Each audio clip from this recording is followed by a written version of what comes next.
So we went to the show on Saturday and it was amazing. Thank you. Yeah. I mean, so, because I want to talk a little bit about it, like as we kind of like get deeper into the conversation and stuff, but like, it kind of, the idea kind of came from you and your mom traveling to Dominican Republic, or where was that idea? Where did it come from? Well, the idea for the show kind of started with an album that my mom and I were working on called Ancestors. And, we did a project with Donovan, who created the paper hand puppet group.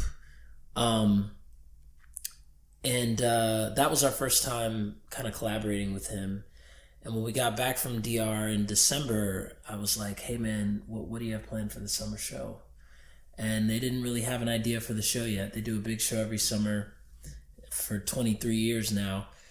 And, for at least 10 of those 23 years, I've been taking our kids to go see the Paper Hand Puppet Show. And it's always a great time. And I've always thought in the back of my mind, like, it would be really dope to collab with these guys.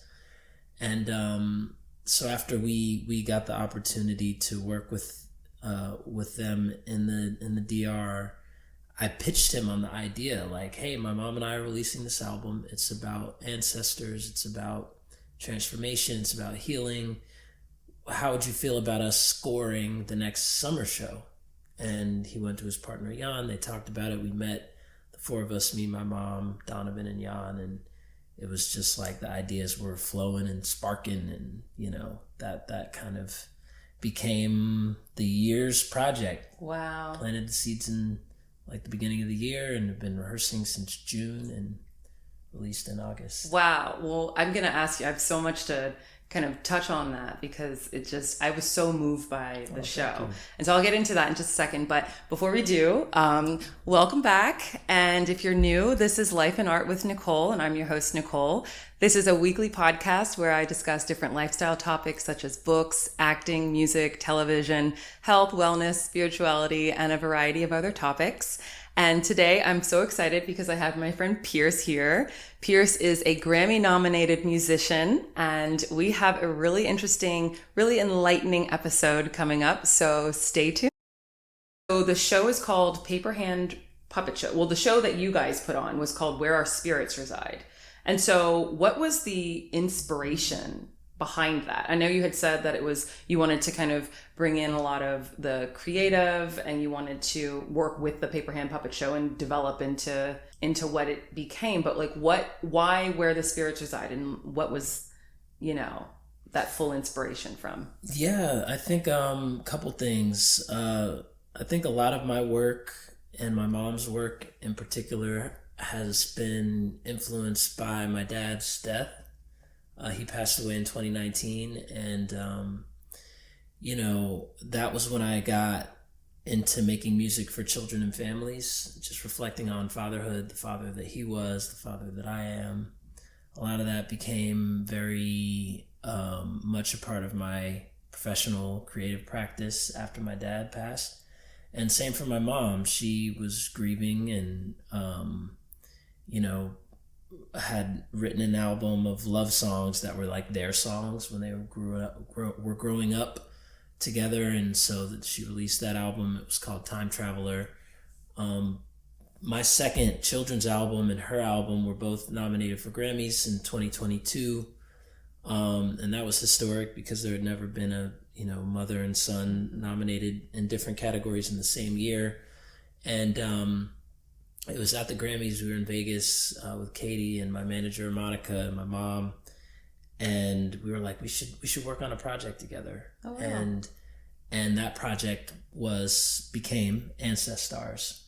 It is an album that is about kind of exploring our connection to our ancestors, and that album was the basis for the puppet show, for the theme of the puppet show.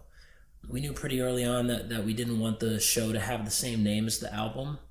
And so Where Our Spirits Reside became, was just something that we workshopped with Donovan and Jan that encapsulated the spirit of the album, but was also very broad and universal. And we started with the themes of the album. That was one inspiration. Another was my mom's podcast, Great Grief. Oh, I didn't know she had a podcast. Yeah. She's got, it's like a award-winning. They've got like 3 big podcast awards. Wow. And you have a podcast. I do have a podcast too. Oh my goodness. Yeah. I love this. Like you and your mom are like, how amazing, like to have such an inspiration and then be able to do it with them, you know, like obviously you guys have your own individual creative paths, right? But to have someone to work alongside and then also look up to and also be related to is amazing. It's great. Yeah. She's my mom. She's definitely my mentor musically. And we learn a lot from each other. I think I bring a lot of, it was my idea to do the puppet show. That wasn't really something on her radar. I was like, Mom, we should do this. It'll be fun. And it's another medium. It's another way for her to keep telling her story about love, family, transformation, healing. These have been not just concepts we're wrestling with creatively, but interpersonally. This is what it means to lose a loved one and to be present with the feelings that come up in the wake of a big loss. And the show, as you experienced, deals a lot with, loss of a family member, loss of, memory was one of the scenes. Oh, right. It was. Loss of, hair. The lady who came into the hair salon and was dealing with loss around hair. So, how do we come together and heal through the different curveballs that life throws at us, and to do it in a way that is like accessible to children and kind of all ages, and a family experience where you can ignite these conversations about life. Yeah. It's really just beautiful work. The part or the scene that I personally was the most moved by was when the big, was it a woman or man? I don't know, the big head and then her arms stretched out. It's a female, right? Or I guess it's kind of up to interpretation, right? It's just the spirit of the earth being. Yeah, with like the halo. Yeah. When she got stretched out and then they kind of raised her up and then the tears came out. I was like sitting in the audience and I was like, oh my gosh, I felt it, and I was so, here's like my husband and my stepson, like they're just sitting over there, like I have no idea, and I'm just like, oh my god, this is so good, because I felt it, and I felt like, and just the message about how we need to take care of the earth, we need to listen, we need to address the pain and suffering that we've put the earth through, through all of our humanity's selfishness, and to see that sort of like expressed, to see the spirit of the earth, the tears coming out, to say like, this, we are all one together. What are you doing? And that to me just, cause I'm really connected to my indigenous heritage. And so for me, I just felt it. I really felt it at that point. And then the stories, like I loved your scene with the fishing with your dad. Like that also kind of touched me a lot because, I knew your dad and stuff as well. And so it's just to see that, and just to see how you and your mom have been able to creatively express what you all have experienced is amazing. And to be able to incorporate that into your art that's awesome. Thank you. Yeah, the story that you're referencing is also the subject of this book, Daddy and Me Side by Side. This is the book that inspired that scene. And it's just, me taking my son on a camping trip. Oh, wow. And while we're camping, yeah. we're like remembering, my dad used to take me on these trails and take me fishing. And so it's about lineage and legacy and family. And emotional vulnerability, especially for Black boys and Black men. Right. So yeah, this was another piece alongside my mom's podcast and our album that really was an important part of the inspiration for the show. Yeah, and I like what you just said. Like the being able to be vulnerable, because you had said that in the show as well. And you said that your dad had allowed you, or maybe his passing, I'm not sure, I can't remember exactly what you said in the show, but you were essentially insinuating that you felt comfortable being a human almost, you know, like you didn't feel stigmatized by this, like men have to, you know, hold their tears back or whatever. Yeah, I think there's a lot of what some might coin toxic masculinity. How do you feel about that phrase? Well, I think that there's definitely a stigma against men being emotionally vulnerable, and there aren't a lot of tools out there that show us that that's an okay thing to do.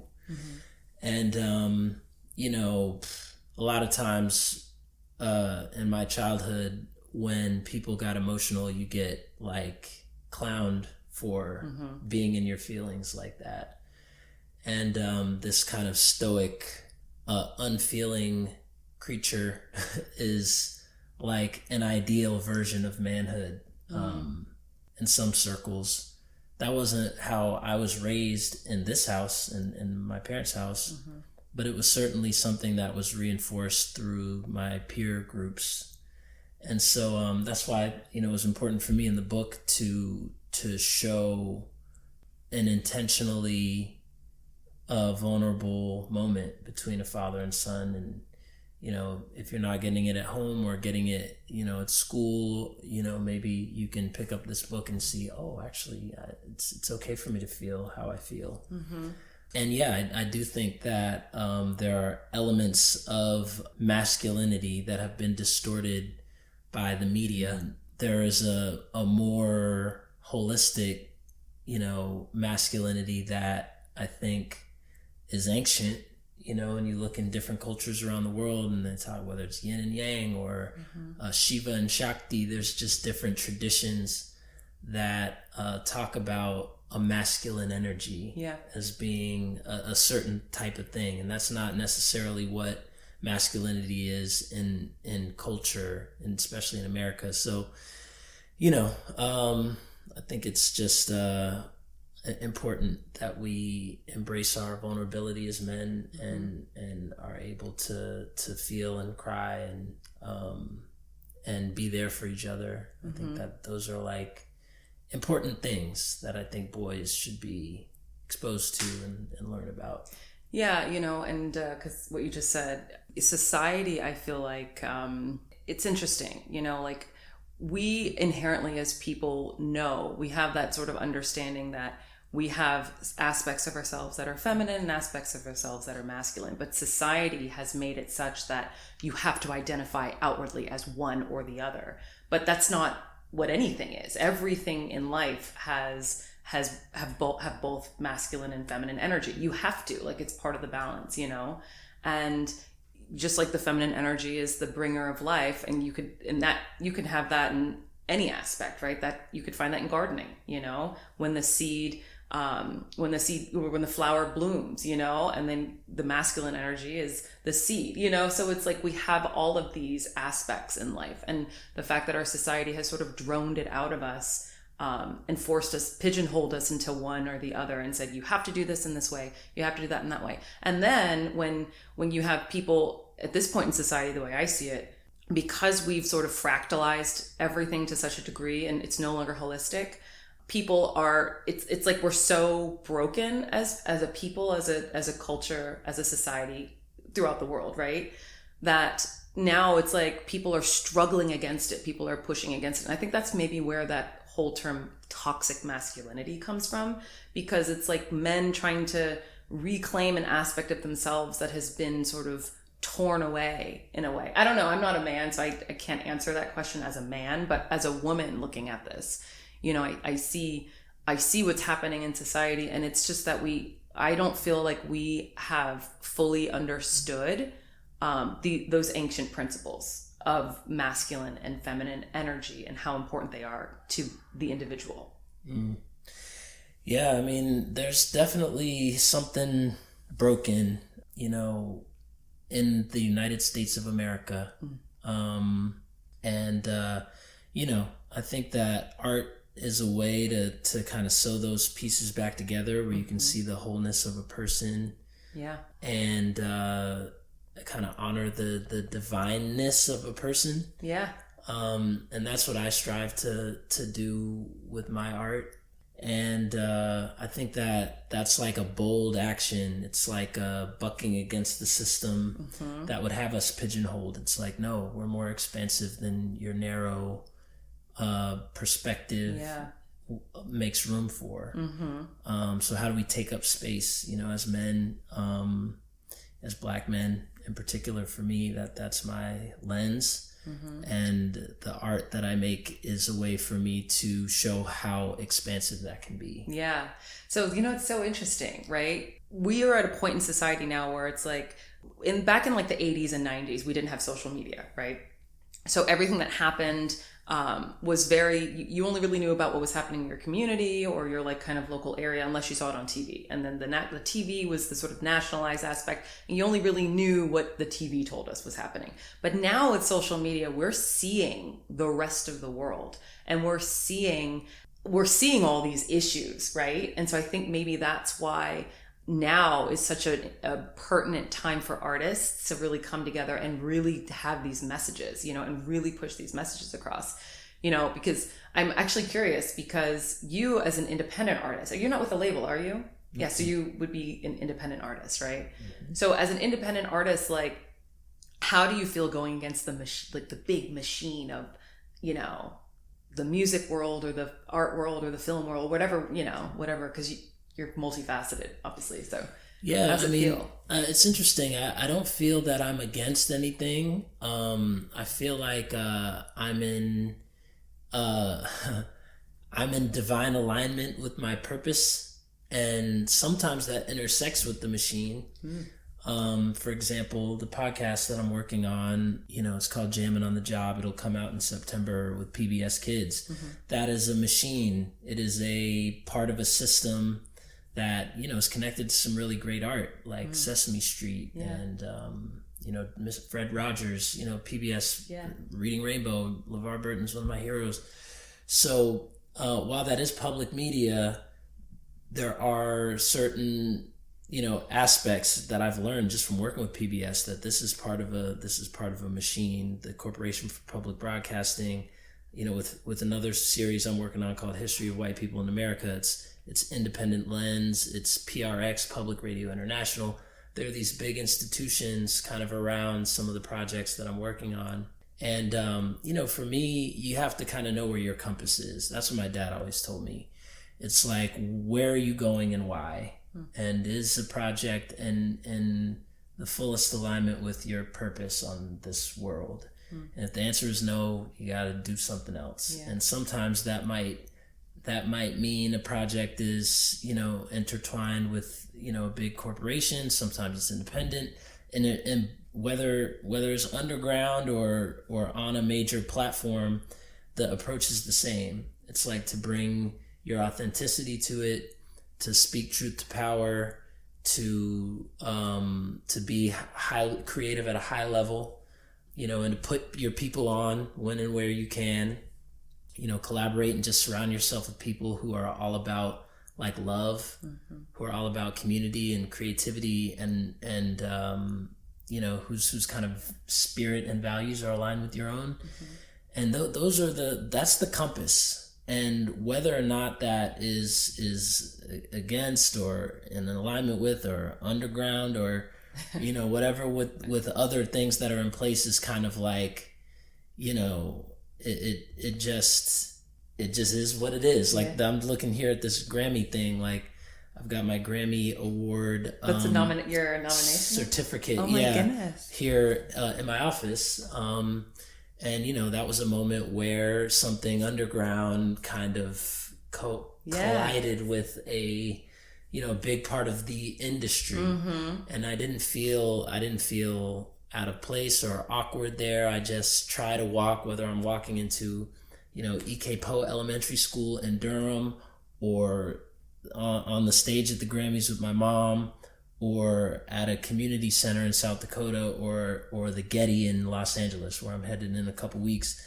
Like, it's just to bring the same version of myself that is, committed to the principles of truth-telling, high art, community-based, Black-centered, Afrofuturistic, creative energy. Yeah. And as long as that that piece of the compass is in proper alignment, then even if only 5 people come to my random little puppet show in the woods, like those 5 people experience something transformative. Yeah. You know, and you have to bring it there just like you bring it, everywhere you go. Yeah. And eventually, you know, I think that some of the systems you become impossible to ignore, because it's like, whoa, you know, there's something special here. And the specialness is not anything unique to me. It's like, I think we all have an inherent capacity for genius. And it's so funny. I was talking to my mom about genius the other day. I actually don't think genius is a remarkable thing. I think it is the natural state of every human. It's just that everyone doesn't have access to tap into their genius because they're too busy trying to feed themselves, or they're too scared to do the thing that they really want to do because they're doing this job to make money, or, you know, they were shamed out of doing, you know, expressing themselves in the way that felt most true to them. And so they're kind of wearing a mask, you know, whereas behind that mask, there's this beautiful person that doesn't know how to be in a world that doesn't accept their beauty. You know, there are these different things that are genius stiflers. And I was really lucky because my parents put me in a position to have like high self-esteem, all the tools I needed to you know, discover who I was. And I feel like I had ancestral backing too, making sure that, you know, I was well protected. And that has allowed me to step into my genius. And I don't mean to pat myself on the back as like I'm the Einstein of children's music. Like, no, I'm not trying to hype myself up. Like, you're a genius too. You're also, you know, my wife, my kids, you know, genius is all around us. It's accessible to all. And I just happen to be tapped into mine, and feel that it's part of my purpose to kind of spread that at a high level. So yeah, I totally agree. And I definitely think that genius, almost in sort of enlightened state, is our true nature. And I personally think that, like, through your creativity, you're tapping into your creative self is how you unlock that, you know. But we live in a society, as you said, that stifles it in some way or another. And yeah, I mean, obviously with the rat race, it's so difficult for so many people to pursue that creative aspect of themselves, because they have to, you know, either get to work and, you know, get whatever they're doing, get their, you know, their business thing in time, and come home and feed their kids, and then get up and do it all over again. And it's just, our world is not conducive for fostering creativity. And that's where I do think that genius comes in, because if we think about every genius in history, right, they were creative in their own individual field, you know, like Einstein, for example, was a genius of math, but he just knew how to be really creative with numbers, you know, in such a degree where he could see the universe in a totally different way.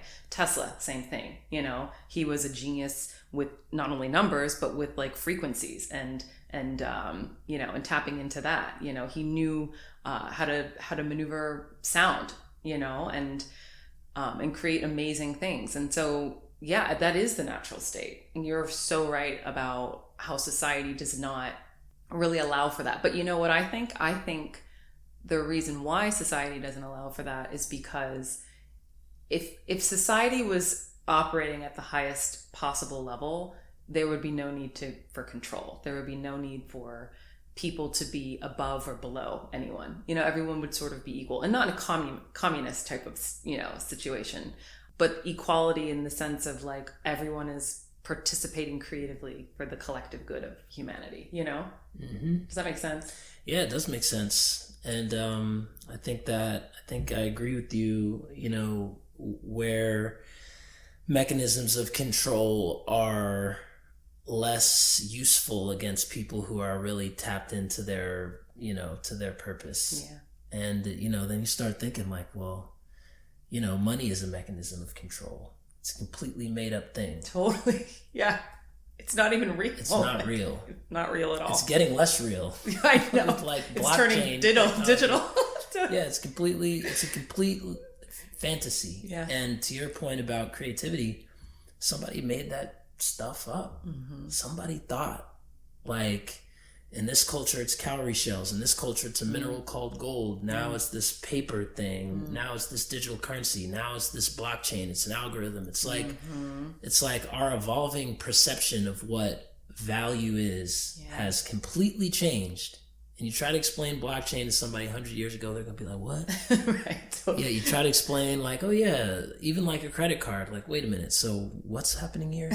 Right. You know, and then likewise, if we go back 1,000 years to West Africa and we're like, oh yeah, there's this shell, it's called a cowrie shell, that's currency, it's money. Yeah, it's it was pearls in Mexico at one point. Like, I think they used pearls as currency, you know? I mean, what are these things? It's a shell. It's a mineral that you can find in the dirt. Mm-hmm. It's barely distinguishable from the gravel in my driveway. So I wonder if that, like, what that's kind of saying about society is, like, we find value. You can find, with creativity, you can find value in anything, and you can creatively make people like believe that there's value. Well, it's true. Have you ever been to an art gallery and you see a splash of paint on a like a white canvas and it like, says $15,000? Totally, yeah. You're like, what? Yeah, it is a complete figment of our imagination what value is, and here's the thing: if money was created, here's the other wild thing about money: money is a complete figment of our imagination. Yet it's so real that for 1,000 of these imaginary dollars, you could probably get somebody to kill another person. Yeah. Like that's how people are able to eat or starve based on this figment of our imagination. And it there's some evil genius out there, and genius does work both ways. No, the people who are kind of puppeteering a lot are brilliant. Like you have to be full-blown genius to be able to come up with these types of ideas and to make people believe them so wholeheartedly that they will forego their own dreams to do what you want. Which is precisely why other folks who have activated that level of genius can see right through it. Yeah, totally. And which is also why I think genius is something, especially Black genius, is something that has been intentionally stifled and attempted to be squashed and erased. It's like, no, you can't read. No, you can't, no, you can't pursue swim. a degree.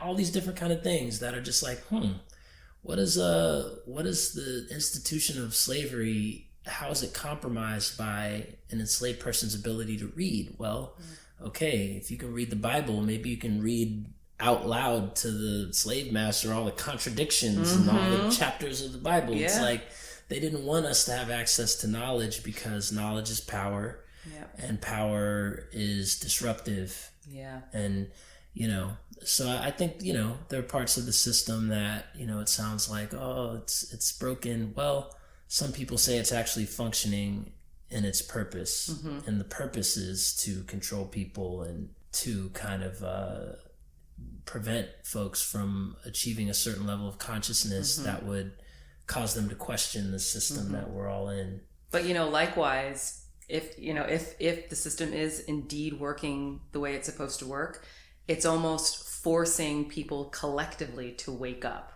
or to sort of realize, like, it's becoming increasingly more like the boot is getting heavier and heavier and heavier, and either you're going to get squashed or you got to lift the boot up and be like, no, get off of me, So it is a sort of, if it is working the way it's supposed to work, it might be for the collective good. It might be to force people to say, no, we don't want to do this anymore. We want to pursue our own, we want to pursue our own creative potential, I mean, I don't know. It's just, it's a funny way of looking at the world, at least for me. Yeah. Well, I think that's the, oh goodness, I think it was June Jordan.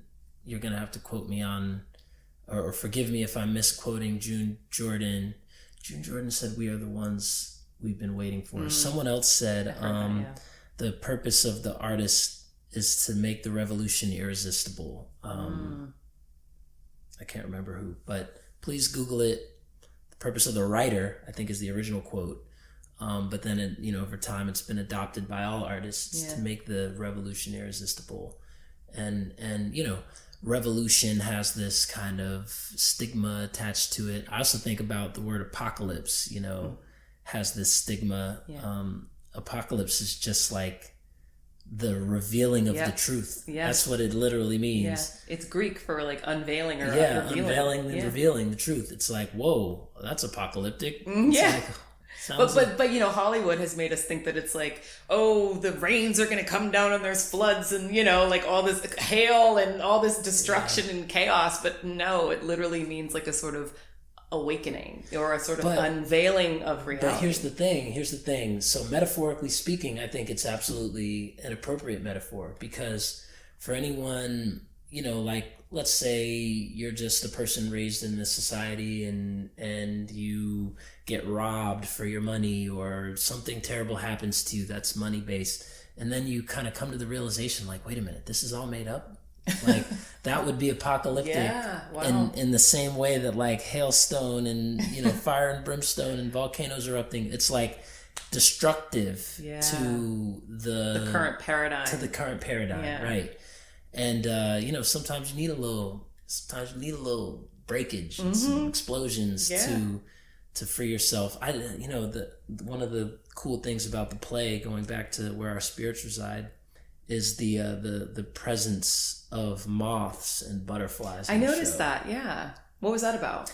Well, I think moths are a great metaphor for transformation. And when I think about the moth, the transition that a caterpillar goes through in chrysalis, it is that destructive thing. In order to become, you start life as a caterpillar, you're just eating leaves, getting fat, chilling.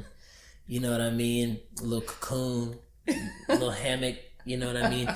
But then inside that chrysalis, the body of the caterpillar is completely dissolved. It's if you were to open up a chrysalis mid-metamorphosis, it would look like goo.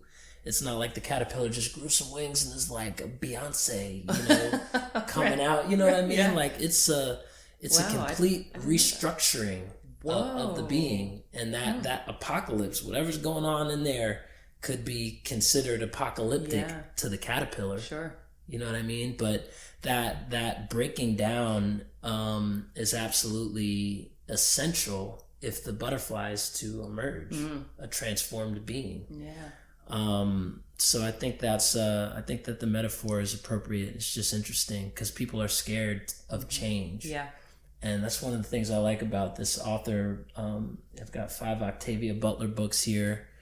My wife and I have been reading together some of Octavia's work, and she deals a lot with apocalypse. Oh, wow. And, and transformation and healing. And I think that, it's really important for creatives to be actively envisioning a better future. Yeah. Because one of the things that's possible when a thing is broken down is like, well, what are we going to replace it with? Yeah. And we need visionaries who are kind of rooted in the principles of truth and human well-being and love to be the creators of the next phase after the inevitable cycle of death. Yeah.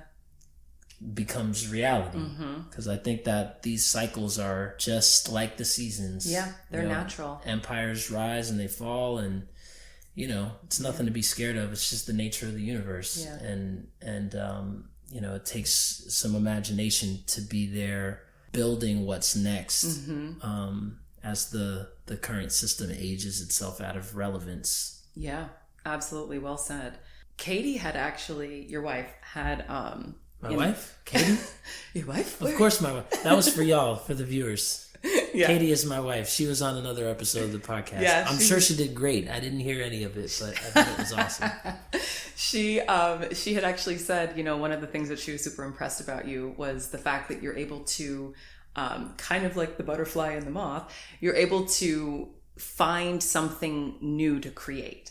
she said that your imagination is so, I can't remember exactly what she said, but she basically said that you have this unique ability to be able to like envision something and then bring it to life.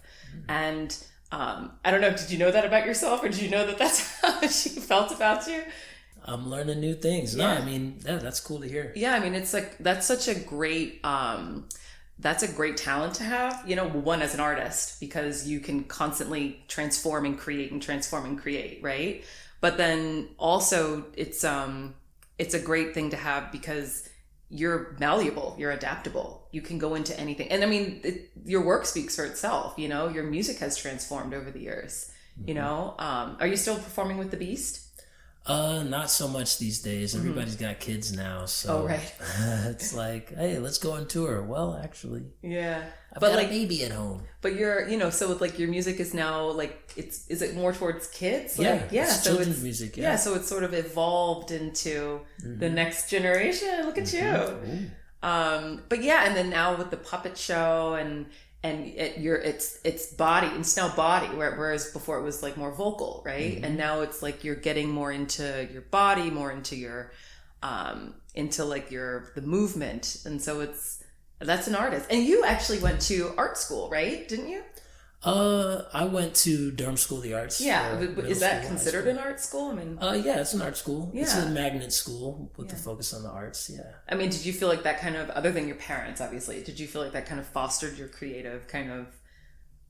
Yeah, I mean, you know, I would say I was nurtured in a very creative environment. My parents were a huge part of it, both being artists themselves. School, for sure. Durham School of the Arts was huge, and EKPO as well. Very creative environments. And then just Durham. Yeah. Durham is full of artists. Yeah. And, you know, one of my mentors, Dr. Baba Chuck Davis, you know, the founder of the African American Dance Ensemble, he was another genius whose medium was movement. And one of his mentees, Toya Chinflu, who was my African dance teacher at DSA, another profound influence on my life.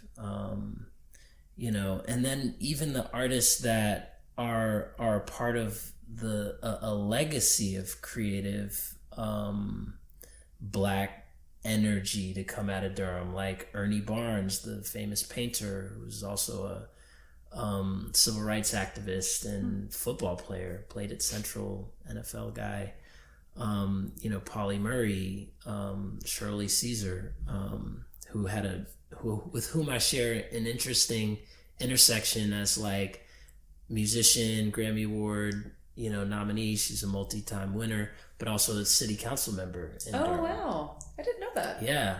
So the Queen of Gospel was a city council member in the late 80s. So, you know, it's interesting to be from this place is to be from Durham, and to be awake is to be kind of surrounded by Black excellence, creatives, like some thoughtful, you know, white allies, and an intellectual community, you know, between North Carolina Central, Duke, Durham Tech, and then all the universities between UNC and NC State and Meredith, and you know, we're just Shaw and St. Augustine. It's like it's one of the intellectual capitals of the world. Yeah, it is. And we grew up here. I know, it's cool. We're so lucky. We're so cultured. We're so bomb because of Durham and all that Durham is.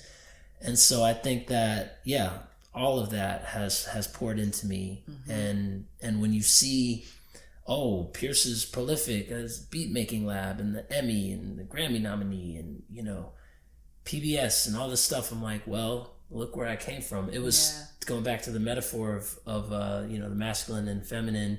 It's like fertile soil. Yeah. You know what I mean? Durham's soil is very fertile. You know, given the right, you know, nurturing mentorship to produce genius. And I've seen it since I was young, all around me. Yeah. And you know, Derek Beasley and Jay Gunn and, just so many of my peers, my sister, Maya, you and Katie and Samantha. Yeah. That we just produced this kind of entrepreneurial, very culturally grounded, educated, person. Yeah. That I think I took for granted before leaving, and then seeing what the rest of the world was like. I'm like, dang, Durham was all right. Yeah. Right. Was all right. Yeah. Because you were in California, because I remember I came out to visit you, Yeah. you guys out there. Yeah. And so, like, what, I don't even think I remember what prompted you guys to move out there.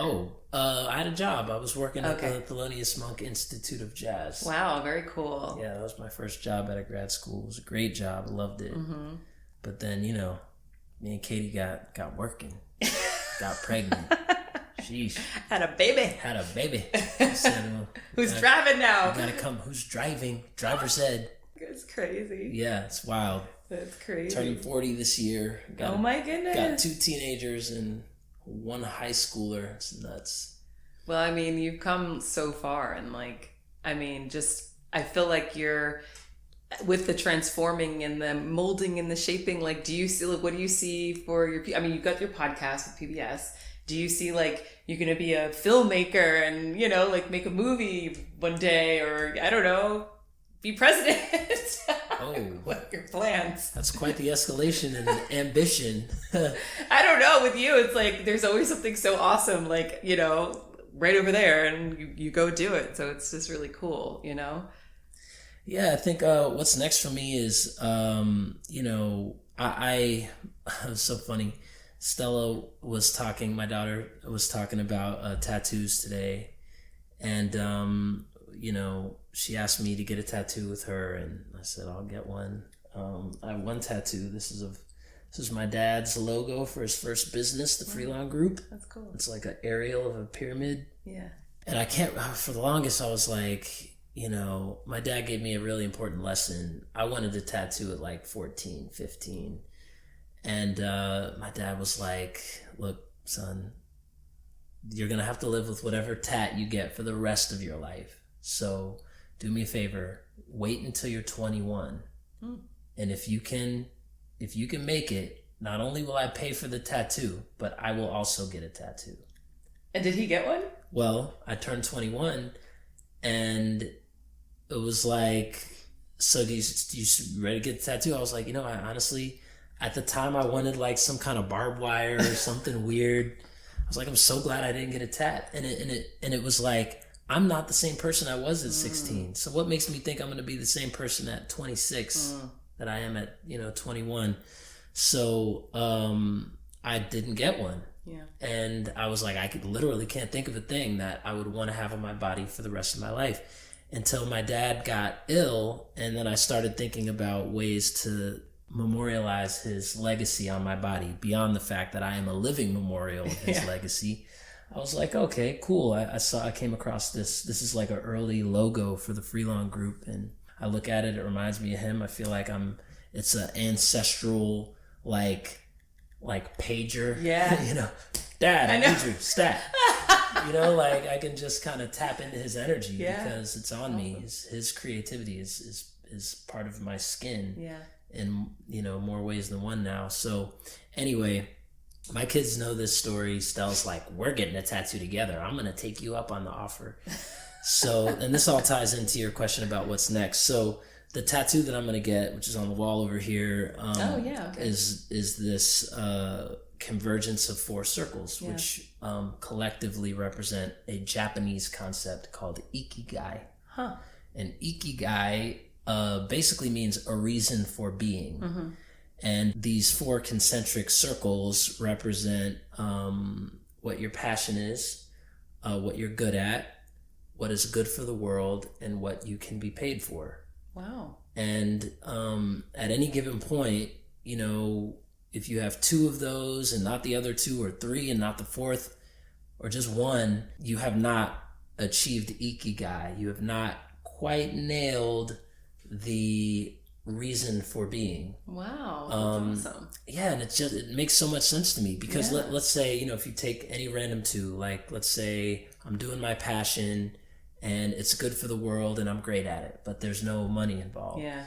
Now, because of the world we live in, I can't sustain myself doing this. Yeah. I need to do something else for 8, 10, 12 hours a day just to survive. Yeah.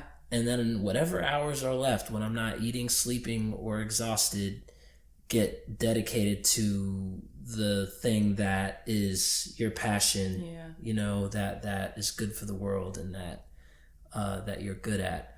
If you take another two, if you're good at something and you get paid for it, but it's not good for the world, yeah, wow. and it's not your passion, then there's a sense of emptiness. Yeah, like, wow. Shit, I'm getting paid. I'm making ends meet, but there's an emptiness here. There's a hole that is not being filled. Even if it's a passion, but it's not helping anyone else, there's like a piece missing. So this concept of Ikigai, I'm good at it. I love it. It's good for people other than me, and I get paid to do it. That's what I'm on right now. Yeah. I am right in the center of those 4 spheres, and that is where I hope to continue to be. Yeah.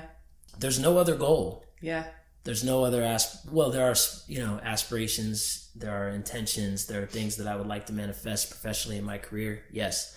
But I actually have no doubt that those things are coming. Those things are already done. Yeah. All I need to do is stay in the center of my purpose, my reason for being, my Ikigai, and all that other stuff is just inevitable. Yeah, that's amazing. And that's so right on, because that's exactly the flow that I want to be in. I want to be in the middle of that Ikigai, in my own personal Ikigai, because as an artist, as a creative, I want to bring amazing things to the world. I want to do good for the world. I want to make money from it, and I want it to fulfill myself. So it's or to be fulfilling. And I think those are the 4, right?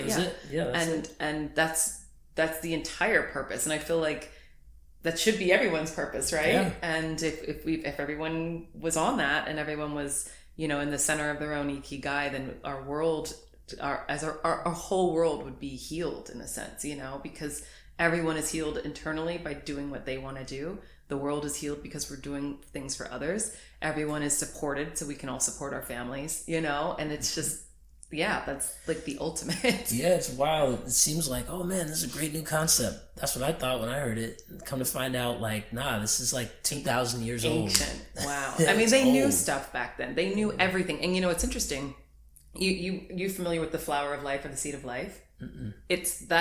If you expanded that and added more circles all the way around, you would have the seed of life. And seed of life is supposed to be like the sort of fractalized energy of in all things. It's, you see it in plants and animals, and in a lot of those ancient temples they have that, but like a bigger version of it, imprinted on the floor. And it's really interesting. So I didn't know. So it's interesting that that's a Japanese concept, because it seems like it was an almost universally around the world they had some aspect of that. And I don't know if the flower of life or the seed of life has those same concepts, but so that's unique. I did not know that about that. I didn't even know about that. But the fact that they all were finding that these ancient societies, these ancient cultures, they knew how to operate as a true society, and even perhaps keep all those principles, and I don't know, that's the goal, right? I mean,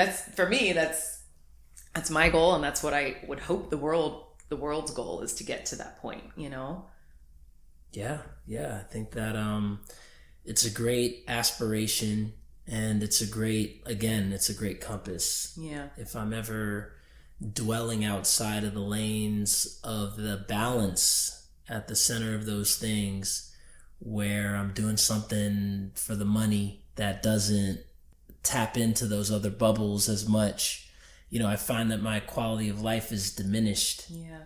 You may get the bag, which is a perceived desire because it creates certain types of ease, but it creates, if those other pieces aren't present, it creates a vacuum in one of those other areas. So it's like nice to be balanced by those things. And sometimes it's not always that. Sometimes I do free stuff, often even. Do you think that comes with the sort of trusting, like trusting that everything will work out, and then you sort of fall into Ikigai? Well, I think trust is a big part of it, and obedience. It's important for me. I meditate, I journal. Katie is my number one advisor, and I run things by her. I don't always do what she says, but I always wish I did. And so I know that she has, my best interests in mind. And so, the multiple things, it's important it's not just, trust my instincts. It's like, trust your instincts when you are surrounded by loving people who hold you accountable, folks who are where you want to go and who are in the spaces you want to occupy. So that's a mentor, but also equally important is having a mentee. I think bringing somebody, my grandma always said, lift as you climb. Find somebody you can mentor who's trying to get where you at. Yeah. While you being mentored by someone trying to get where you trying to go. Yeah. Like these things are important because it helps define what your intuition is. Yeah. And you are what you surround yourself with. Yeah. If that's people who are just, not in alignment, then thank you and goodbye. Yeah. Like it's so important goodbye.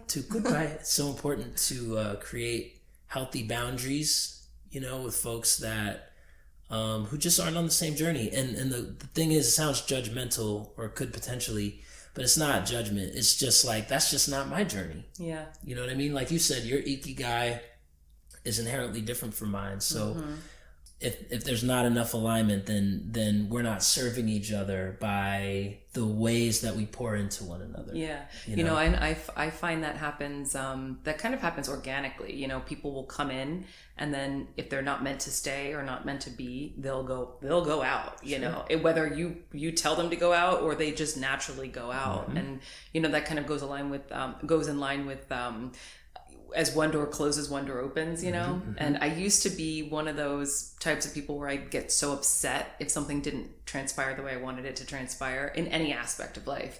But particularly, as far as acting is concerned, like if I go out and audition, or I prepared really well for this role, or I got the call back, and then like my agent's like, okay, you're on hold. And then I'm like really excited about it. And then they're like, oh, they decided to go in a different direction or whatever. I've had to learn over the years, over this past decade, that project was not meant for me. I was not meant to be around those people. I was not meant to be in that project, and then it's so strange how it always, or not really strange, it's just the way the universe works. Another door will open that is better for me than that one, or another opportunity will come, or a situation will create itself it's almost like the universe is like, no, Nicole, like that ain't good enough for you. I got something better, and that's how it is with people. When people come in and out, that's how it is with ideas, in everything, Yeah. So then obedience is just kind of being in reverent kind of flow with the universe. And if you're standing there with your arms crossed and your bottom lip stuck out, as the opportunities that you thought you deserved are passing over you, you might miss these clenched fists, might not be in a posture to receive the blessing that is coming your way. Get ready, because you're gonna need both hands to catch it. It's gonna whack you in the face if you're not in a posture of surrender. Yeah. To like, well, maybe I don't know everything, and there might be something. Yeah, like that takes humility. Yeah. Humility, because we have to tell our mental brain, like, you don't know everything. And the fact that you still audition, you still got to show up for the things that you think might be in right alignment. But if you don't get it, it's like, okay, bet. Yeah. When's the next audition? Like, you know what I mean? And as I'm opposed just to like, more ready. I know, exactly. You know what I mean? it's a easy place to go to. And I think what resilience is taking those L's, like, all right, what's the next one? Like, all right. You know what I mean? Yeah, like, for sure. just Ready. Still hungry. Totally. Still hungry. Totally. I ain't get enough. Yeah. You know, humility, what you just said is like, it's right on. And I feel like, I can't speak for all artists, but I'm venturing to say most artists are much more humble than people think because of all the trials and tribulations that we go through to try to like pursue our art. Yeah, we get a lot of no's, you know, and I'm sure you've experienced that in everything. So many no's. Yeah. So many no's. But all those no's turned into a Grammy nomination for you, an Emmy, you said an Emmy award or an Emmy nomination? An Emmy win.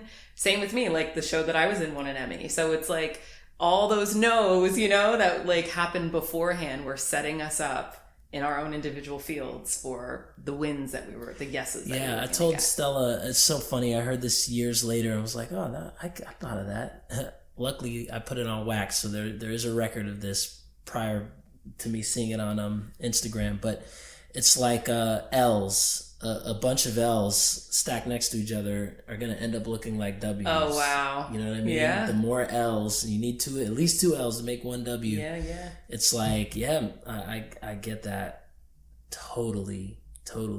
It's so important, and it makes you that simple change of perspective makes you really appreciate the L's because it's like I don't have enough tools to forge the size W that I want. Right. I need some more L's. Bring some more L's right. so I can stack them up. Right. You know, like that is the approach that is gonna get you winning. Yeah. You know, winning in the right way.